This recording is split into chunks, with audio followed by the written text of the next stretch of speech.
As we go into the next couple of days, that really is not going to change too much. More heavy rain showers. Rio's seeing a possibility of usually about 50% rain in their forecast almost every day. Temperatures about 27 degrees. La Paz, more rain, unfortunately, into their forecast. You remember we were talking about the mudslides and the landslides into their region.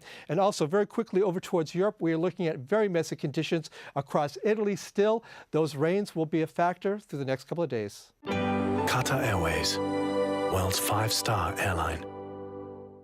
Whether it's nature or man-made, an event or a memory, time affects our perception and tests our will. Places we go and things we see determine what we know and who we are.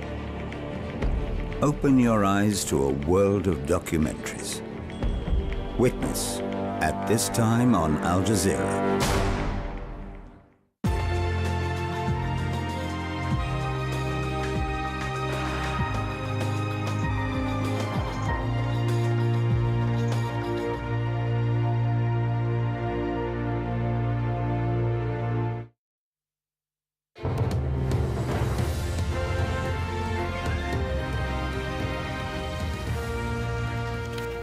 Welcome back. Here's a reminder of our top stories. The head of Libya's opposition National Council says the Libyan leader must stop the bombing and leave the country within 72 hours. In return, the opposition says that they'll guarantee he won't be prosecuted under Libyan laws. There's been intense fighting in the oil city of Ras Lanuf. Witnesses say Gaddafi's forces have launched at least 6 airstrikes in the region. And there are also reports that his forces are using tanks and aircraft to attack the town of Zawiya. Well, as the battle for Libya intensifies, oil production in the country has plummeted. In the rebel-held east, it's down by as much as 90%. Now OPEC is considering boosting output for the first time in 2 years. Alan Fisher has more. No sign of an end to the fighting in Libya, and that means trouble for the country's oil industry. As Africa's third largest producer, normal output is 1.6 million barrels of oil a day. That's dropped by 2/3 since the uprising against Colonel Gaddafi began, and that's costing the government in Tripoli $100 million a day in revenue. 80% of the country's oil sits in the Sirte Basin and is right on the battle line between pro- and anti-Gaddafi forces. The El Bouri oil field off Libya's western coast is the largest producing oil field, and output there's been hit. The Al Hamra fields and the isolated Merzouq Basin in the south are still producing, but key foreign workers have left and they make up 10% of the oil industry workforce. Once produced, crude oil is piped to the main terminal ports for export. There are 6 terminals, 5 in the east, mostly in rebel hands. Brega has been bombed by the Libyan Air Force as pro-Gaddafi soldiers have been trying to recapture the port. It's not working at the moment. The facility at Zu'eitina was bombed last week. Ras Lanuf isn't working after fierce fighting around there, and there's been fierce fighting around Zawiya, but it's still operating. There has not been damages to the oil installation, so there is no reason why, if the conflict in Libya ends relatively swiftly, there is no reason why Libya should not resume production. And then, whatever the issue of the conflict, any camp will have interest to increase oil production to get revenues from oil. Here's the other problem. The fighting means companies are reluctant to send ships into Libyan ports, and even if they do, it's not clear who they should pay, the Gaddafi regime or the rebels. Both sides in the fighting say they will not target oil installations, but that hasn't been enough to protect the industry. According to the latest figures, Italy is the biggest market for Libyan oil, followed by Germany and France. China takes 10%. Europe sucks in more than 2/3 of the output. Losing that supply forces them to look elsewhere, and that drives up prices across the board, making fuel much more expensive for everyone. That is an anxiety to central bankers who are trying to manage and control inflation, so their reaction to that will be to raise interest rates. The knock-on effect of that could be to throttle down, to choke off what is still a very fragile recovery from the recession. The fighting in Libya has already pushed the oil price to a 2.5-year high. Fear of unrest across the region could push it even higher. The effects of the uprising now being felt far beyond Libya's borders. Alan Fisher, Al Jazeera.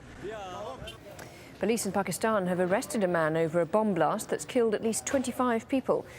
The explosion in the eastern city of Faisalabad happened at a gas station in a neighbourhood full of government buildings. More than 150 people have been injured. Officials say the man may also have been involved in a 2009 attack on a Sri Lankan cricket team. Kamal Haider has more from Islamabad. A deadly attack at a gas station, this time, of course, with new tactics. The explosive-laden vehicle was parked inside that gas filling station. At the time of the blast, the man is said to have left his vehicle and then detonated his device by remote control. According to the security forces, at least 25 people were killed and over 100 wounded. A number of buildings close to that filling station were also destroyed. Rescue efforts were underway to try and dig out both the dead and possibly people who may have been trapped under the debris.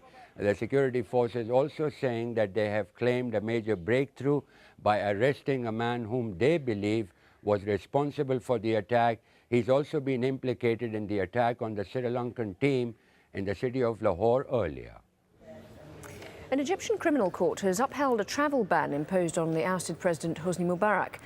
The decision prevents the former leader and his family from leaving the country. Their financial assets and property in Egypt have also been frozen. Hundreds of people are taking to the streets of Abidjan in Côte d'Ivoire. Some are protesting against the killing of 7 women shot by soldiers during a march last week. Other people are demonstrating against the incumbent leader, Laurent Gbagbo. AlJazeera's Mohamed Addo joins us live now from Abidjan. So tell us, are those demonstrations still going on? Yes, Lauren, some of the demonstrations are still going on, not from where we are right now. You can still hear the sound of gunfire as the police try to control the crowds of protesters. These are protests that began earlier on in the morning and are still continuing. In some of the neighborhoods, like the one where we've been hearing the gunfire, there's been cases of looting, and one Lebanese trader is said to have shot one of the protesters as they were trying to loot his shop. And then the other protesters came in and also set his shop on fire. Some of the protests have also been taking place in the neighborhood of Abobo, which is the stronghold of Alassane Ouattara. People calling for the departure of Mr. Laurent Gbagbo and asking him to step down from power have been taking to the streets. Most of them have been women, and they say they are also holding the protests in memory of the women who were killed a few days ago by pro-Gbagbo forces. Indeed, and that was a sort of shocking incident, wasn't it, when they were shot at as they were protesting. Were people worried about coming out again today, given the violence that's happened in the past? No, we've been talking to the protesters. They're telling us they would come out until Laurent Gbagbo leaves. However, it's not only them who are also demonstrating. We must point out that in some of the neighborhoods not far away from the presidential palace where Laurent Gbagbo is, there have been some women also who came out in their dozens to protest in support of the